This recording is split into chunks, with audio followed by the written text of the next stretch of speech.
студиото со вас, Славица Арсова. Добар ден и добре дојдовте. На почеток на вестите настаните на денот. Уапсен поранишниот директор на патишта Еју Простеми заедно со уште 4 лица. Обвинителството истражува договор за обезбедување на патарините. Проширена истрагата за Пулс, сопругата и ќерката на сопственикот повикани на распит во полиција. Наместо од собраниските клупи, партиите се препукуваат од пресконференции. Реакции во јавноста по одлуката собранието да одмора уште една недела. 12 пациенти одат на домашно лекување. Влошена состојбата кај дел од критично повредените кои се лекуваат во странство. Јован од Виница пречекан во училиште како херој.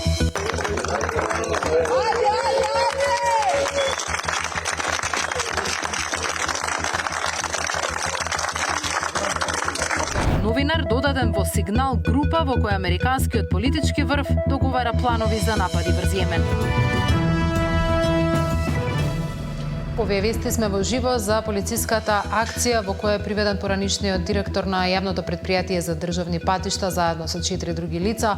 Информираме и за проширената истрага за пожарот во Кочани. Останете со нас, почнуваме.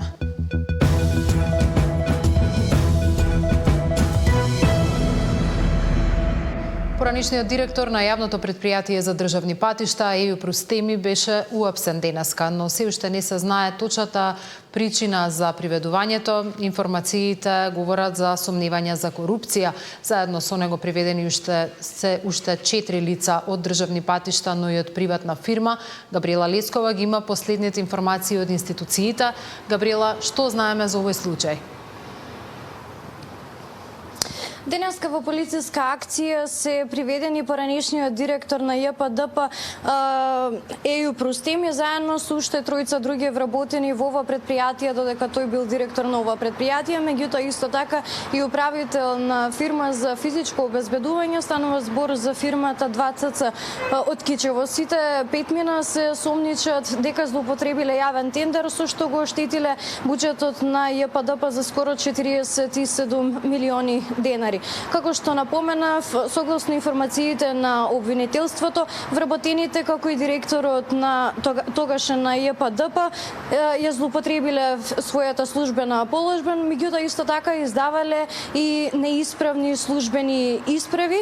Сега, оно што е досега познато, тендерот за физичко обезбедување на патарините на ова претпријатие го добила фирмата 2CC Кичево, чиј што управител е Джемал Билбиловски.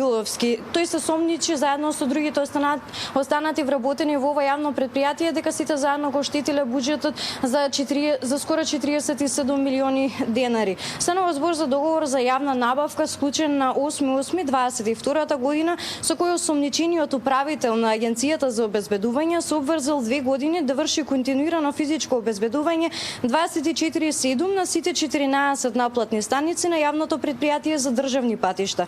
Иако согласно подпишаниот договор бил должен, не се придружувал кон обврската и за целиот период од договорот вршил само делумно физичко обезбедување, најчесто само во прва смена, а на договорниот орган факторира услуги кога добило вршено 24/7 физичко обезбедување за целиот период на договорот, се до неговото раскинување, стои во соопштението на јавното обвинителство. Како што напоменав, обвинителството бара мерки на предпазливост за поранишниот директор на јавното претпријатие, како и за сите тројца вработени, а бара притвор само за управителот на оваа фирма за физичко обезбедување. Согласно последните информации кои што ги добив од кривичниот суд, судија на претходна постапка го прифатил предлогот на јавниот обвинител за да се одреди мерки на предпазливост за поранишниот директор на ЈПДП Еју Простеми, меѓутоа се очекува во текот на денот да ги прифати исто така и останатите предлози на јавниот обвинител, односно дополнителни мерки на предпазливост за тројцата вработени во ЈПДП и притвор за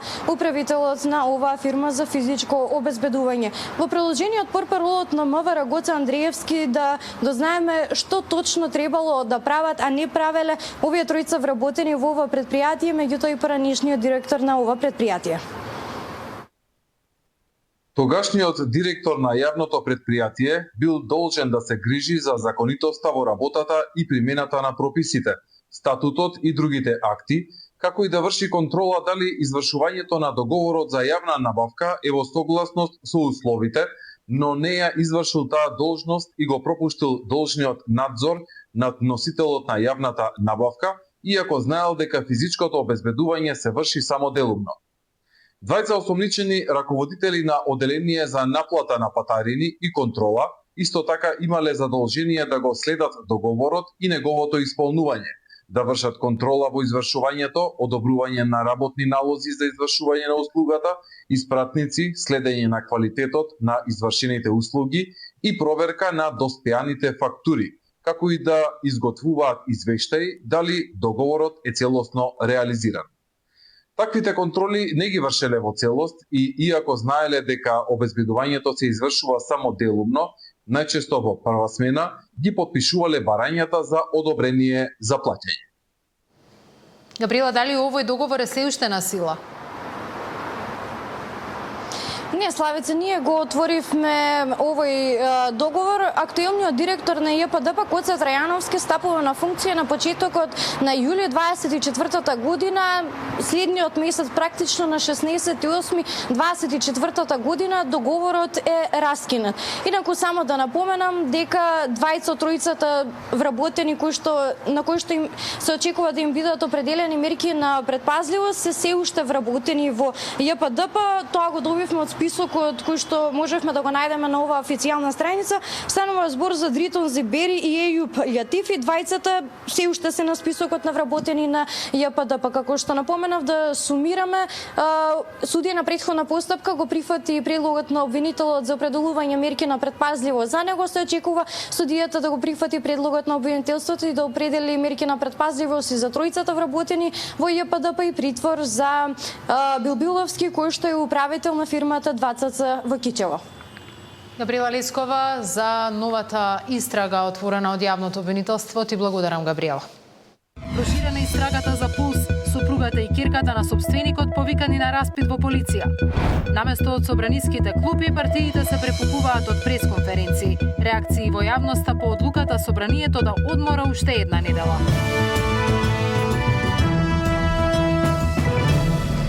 Се шири истрагата за трагедијата во Кочани. Претреси се вршеа во другите објекти на истиот газда на дискотеката Пулс, а во полициска станица беа повикани членови на неговото семејство. Александар Спасовски известува. Александар, во кое својство беа повикани членови на семејството и во која полициска станица?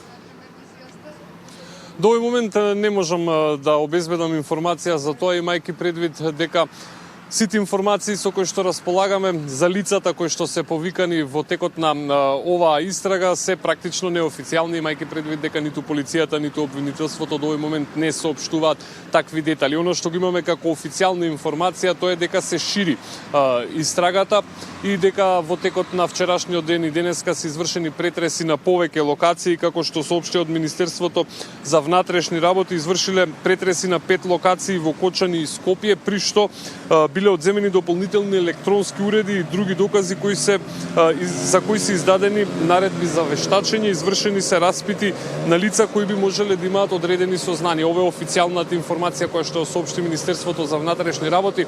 Неофицијално дознавме дека уште од вчера вечерта па до пред некаде час и половина овде во полициската станица во Киселавода биле повикани сопругата и керката на собственикот на дискотеката Пулс, но до овој момент немам информации каков ќе биде нивниот статус во истрагата, односно дали и тие ќе бидат меѓу осомничените или пак биле повикани овде само како сведоци.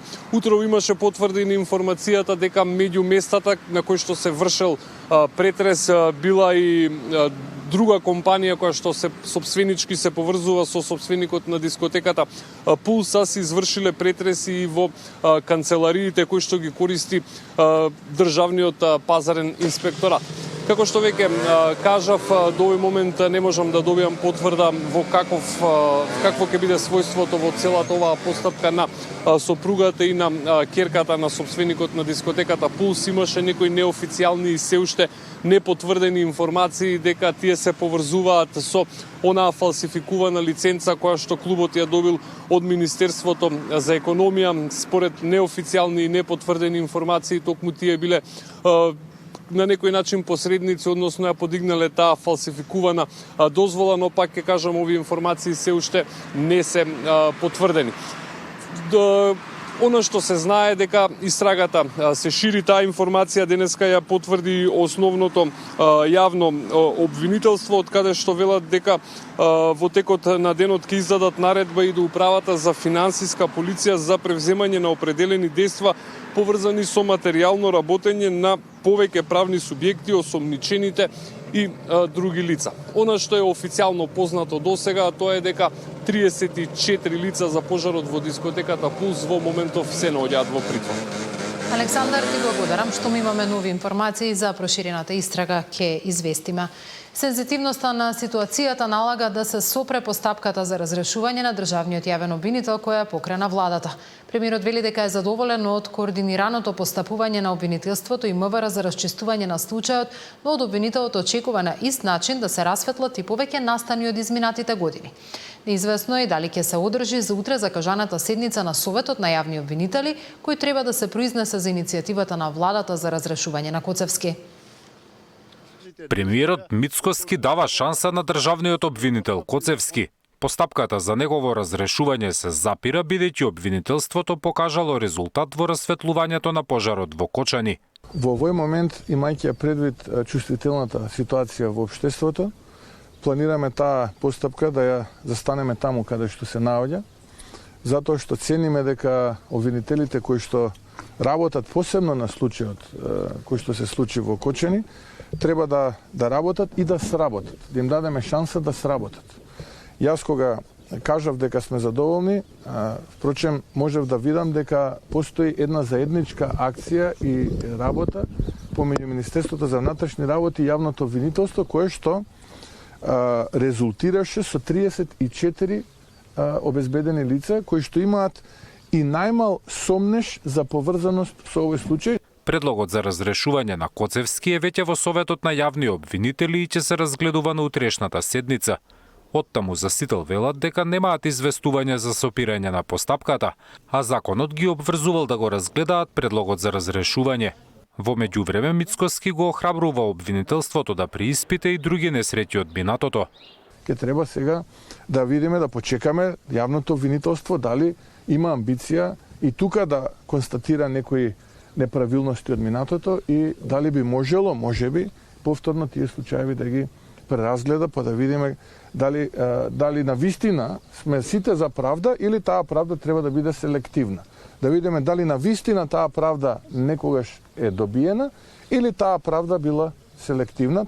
По трагедијата во Кочани граѓаните побараа правда и за пожарот во Тетовската модуларна болница и автобуската несреќа кај Ласкарци, кои по 6 години немаат судска разрешница. Повторно отворање на овие случаи најави и премиерот. Зоран Јаневски, Сител телевизија. Владата им дава рок на фирмите кои не исполнуваат услови за работа да ги отстранат неправилностите во така наречен мораториум за време на кој нема да работат и нема да бидат казнувани. Меѓу објектите кои се спорни не се само приватни, туку и државни институции како градинки и старски домови. Мораториум и за угостителските локали, но и за државните објекти кои не ги исполнуваат условите за работа. Засилените вонредни инспекции, освен кај кафулињата и дискотеките, откриле неправилности кај бројни државни објекти, градинки, училишта, домови за стари лица. Премиерот Мицкоски појасни дека мораториумот е временски рок за прилагодување или отстранување на недостатоците. Во тој период објектите нема да работат. Суштината е сите оние кои што доставиле документи, а не ги исполнуваат, согласно ворениот инспекцијски надзор од Државниот пазарен инспекторат, да ги исполнат условите. И државата ќе треба да има одреден период со кој што тие објекти кои што изминативе повеќе од 3 децении биле градени или да кажам крадени, треба да ги исправиме ние како влада и ќе го направиме. Од предшколска возраст, преку пензионерски домови, преку училишта и така натаму и така натаму. Со други зборови, кога се граделе или реновирале, во суштина се краделе. Тоа е суштината. И затоа менува кривичен законник со европско знаме, затоа што знае дека доаѓа влада која што има намера да работи, а тие кои што ја краделе државата и граѓаните да ги казнува и ние тоа ќе го правиме. Колкав период ќе трае мораториумот се уште се размислува, вели Мицкоски, но нагласи дека собствениците на локалите ќе имаат време колку што им е потребно. Од друга страна, работна група во Министерството за економија подготвува измени на Законот за угостителска дејност. Новина е што казните за прекршоци ќе бидат повисоки, а пазарните инспектори ќе прават контрола на условите во објектот пред да добие лиценца. Пријавата за исполнување на минимални технички услови за вршење угостителска дејност пред да биде доставена како попратен документ во барањето за лиценцата, ќе треба да има потврда за незината веродостојност од Државниот пазарен инспекторијат. Вчера од ЗЕЛС порачаа да се направи контрола и на сите стамбени згради. Антикорупцијска пак почна да проверува закони за да види дали во нив има дупка која носи ризик од корупција кога се издаваат дозволи и лиценци. Мартин Арсов, Сител телевизија. Над 400 градежни фирми остануваат без лиценци по акцијата на Министерството за транспорт за проверка на условите во кои работат. Имињата на фирмите се јавно објавени, но тие ќе може да се жалат на одлуката. Владата попладнево донела одлука за законски измени со кои контролите во овој сектор ќе бидат 2 пати годишно, односно на 6 месеци, а дополнително во иднина по извршените контроли жалбата нема да го задржува извршувањето. Не сакале да плаќаат соодветен број на инженери и архитекти, па го изигрувале законот при поднесување на барање за лиценца. 479 градежни компании изгубија лиценцата откако Министерството за транспорт утврди дека не го исполнуваат условот за вкупниот број вработени. Ангажирале овластени архитекти или инженери на пола работно време додека да добијат дозволата, а по 2-3 дена ги одјавувале. Еден исто овластен инженер бил ангажиран во десетици фирми кои поднесувале барање во транспорт. Имало и такви што по добивање на лиценцата останувале да работат како човек фирма. На 73 правни лица за А изведувачи на градба, 228 Б изведувачи на градба, 9 А надзор на градба, 32 Б надзор на градба, 32 А проектирање, 78 Б проектирање, 7 Б ревизија на проектна документација, 3 А ревизија на проектна документација, 2 правни лица за управително одржување на објекти, 2 правни лица управителна градба и 13 правни лица за изработување на детални урбанистички планови. Не е целта да казнуваме, целта е компаниите кои што самите доброволно се согласиле на условите кои што ги предвидува законот, континуирано да ги исполнуваат истите, затоа што феноменот е дека во моментот на поднесување на барање ги исполнуваат условите, а потоа престануваат да ги исполнуваат. Контролите се направени на 3100 лиценци. За квалитетот на градба, какви и кои објекти се изградени од овие нелиценцирани фирми ќе треба да утврдуваат други надлежни институции. Во дел на квалитет на изведување и во дел на навремено извршување постојат соодветни надзори кои што и контролираат градбите. Не сакам да се створи погрешно мислење нити паника. За секоја компанија посебно ќе се постапува и како ќе има информации ќе биде известена јавноста, не треба се создава паника кај граѓаните затоа што ќе одиме случај по случај, но ред мора да има. Од транспорт најавија измени во законот со кои контролите ќе бидат задолжителни на секои 6 месеци, а по одземањето на лиценцата фирмата нема да може да работи додека трае процесот на жалбена постапка. Мирјана Давидовска, Сител телевизија. Партиите различно гледаат на досегашното постапување на институциите. Додека власта уверува дека одговорност ќе има за сите, опозицијските СДСМ и ДУИ оценуваат дека истрагата се води селективно. Секој кој го прекршил законот ќе одговара независно дали доаѓа од некоја политичка структура или не. Премиерот Христијан Мицкоски им врати на интегративците по обвинувањата за селективно постапување во истрагата за Кочанската дискотека. Бил разочаран што наместо да изразат сочувство за трагедијата, пробуваат да го политизираат случајот. Ги охрабри институциите да постапуваат согласно законите. Секој оној, не само сега, и во минатото, кој што имал било каква улога, извршувал било каква функција, кој што и во најмал можен начин бил вклучен во овој или слични случаи да биде санкциониран.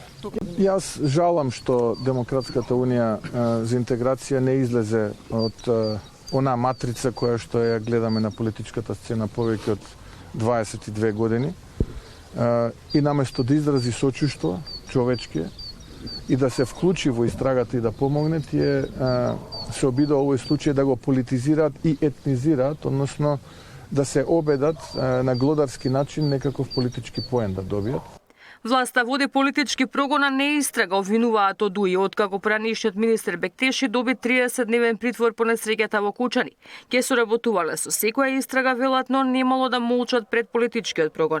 Наместо да се соочи со прашањето како објектот работел цела година со фалсификувана лиценца, препун со малолетници, со пиротехника и без дозвола, власта апси поранешен министер кој одамна нема надлежност само затоа што не е нивни.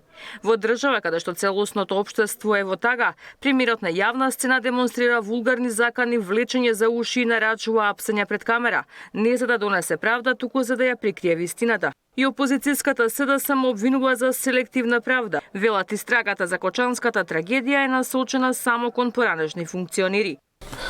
Дали постоеле сознанија за прекршување на законите или пак некој свесно не постапувал? Ова се легитимни прашања на кои истрагата треба да даде одговор. Јавноста има право да знае зошто, ако се гонат поранешни директори на ДПИ, актуелниот директор е се уште засега амнестиран, иако носи директна надлежност во критичниот период. Додека опозицијските партии обвинуваат власта за селективност, од владата најавуваат дека ќе се проверуваат слични случаи и од минатото. Ивана Соколовиќ, Најдова, Сител телевизија. Одлуката на претениците да си дадат втора неработна недела по трагедијата не најде на позитивен оддек во јавноста. Иако нивното вчерашно образложение беше дека не сакаат да се препукуваат во време на тагување, граѓаните им пишуваат на претениците да си ја заработат платата. Денеска повеќето партии ретарираат од вчера направениот договор. Бурни реакции во јавноста предизвика празната агенда на собранието втора недела поред. Пратеничките групи вчера се договорија да се откаже седницата за пратенички прашања овој месец, иако се работи за деловничка обврска, а дополнително се откажани и сите други официјални активности. По коментарите дека пратениците си зеле 2 недели неформален одмор, од партиите велат дека народните избраници сепак работеле. Агендата била откажана за да нема политизација на трагедијата во Кочани, велат и од владеачката ВМРО-ДПМН и од опозицијската СДСМ.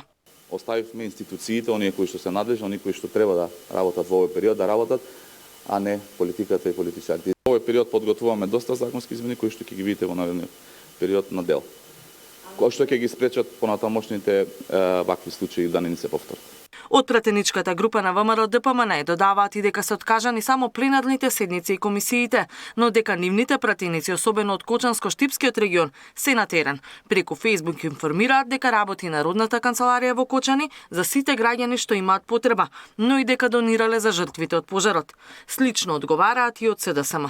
Имаме редовни координации како пратеници за подготовка на законски решенија. Имаме и активности на терен, особено пратениците од таа изборна единица се сретнуваат со засегнатите граѓани. Како пратеничка група, веднаш се организиравме и дониравме дел од нашите приходи за настраданите, велат од пратеничката група на СДСМ. Но од левица пак со критика дека парламентот ја запоставил својата работа. Во овие моменти, кога е повеќе од потребно, собранието не презема одговорност да носи закони, туку втора недела поред бега од таа своја обврска. Владеачкото мнозинство на ДПМН знам вреди поддржано од СДСМ ја покажа својата вистинска слика, кога е најважно тие избегаа, напиша од партијата на Пасиев. Сепак останатите пратенички групи тврдат дека на одложувањето на пратеничките прашања се согласил и координаторот на левица, а дополнително токму тој побарал да се откажат и сите други активности во парламентот, што било прифатено од сите останати. Дека одлуката била консензуална тврдат и од кабинетот на Гаши. Консензуалната одлука од координација е донесена имајќи ги во вид чувствата на сите граѓани по трагедијата во Кочани, изразувајќи почит кон сите загинати и надеж дека повредените ќе се вратат во добра здравствена состојба што поскоро, велат од кабинетот на Гаши. Оттаму додаваат дека голем дел пратеници доаѓале на своето работно место во парламентот овие денови. Катерина Нишкова, Сител телевизија. 12 пациенти денеска ќе бидат испишани од болниците во Скопје, со што бројот на повредени кои се лекуваат во земјава ќе се намали на 27. Во странство остануваат 4 до 5 критични пациенти, а кај дел од нив има и влошување, вели министерот за здравство. Потешко повредени од пожарот во Кочани на кои ќе им треба подолготрајна рехабилитација ќе одат во европски земји кои веќе се понудиле за помош на Министерството за здравство. Колку од нив ќе имаат потреба за ваков третман, здравствените власти ќе знаат по завршување на лекувањето. Од болниците и клиниките во земјата денес 12 пациенти заминуваат дома, а 27 остануваат хоспитализирани. Надвор од државата на лекување се 115 пациенти. И еден од нив, кој е во болница во Белград, денеска ќе биде вратен на скопските клиники за тријажа.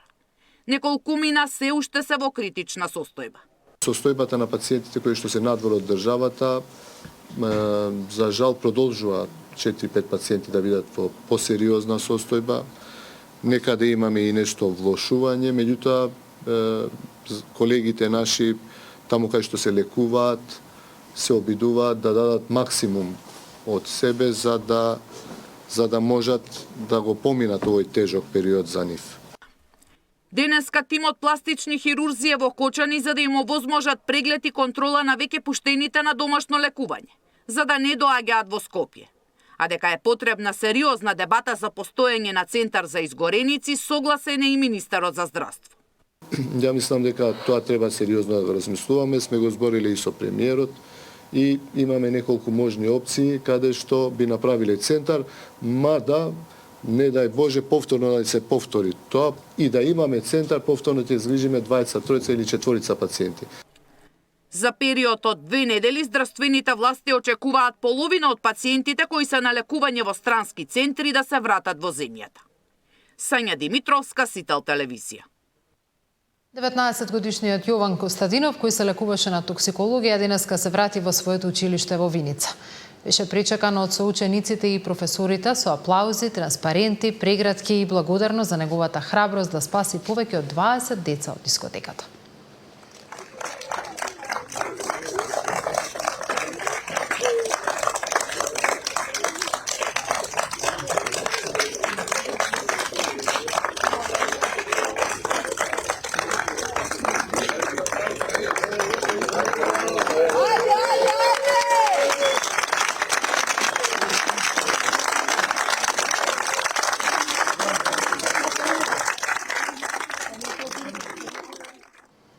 Црвениот крст денеска изврши исплата на финансиска помош за семејствата на загинатите и повредените во трагичната несреќа во Кочани. Средствата се исплатени на 58 семејства на починати лица, вклучително и семејството на загинатиот возач на брзата помош, како и на 91 семејство на повредените лица кои се лекуваат во странство. Секој од овие семејства доби по 150.000 денари. За 2 семејства на загинати и 24 семејства на повредени лица се уште се чекаат дополнителни податоци за исплатата, додека во тек е прибирање на информации за оние кои се лекуваат во домашните болници, велат од Црвениот крст.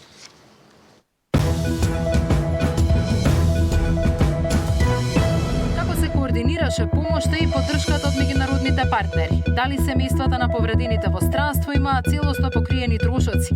Имаше ли земји чија хуманост изненади, но и такви кои не се јавија кога на Македонија и беше најпотребно? Тема на денот во 19 со министерот за надворешни работи Тимчо Муцовски.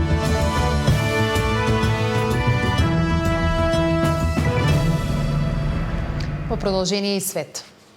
Плановите на САД за нападот на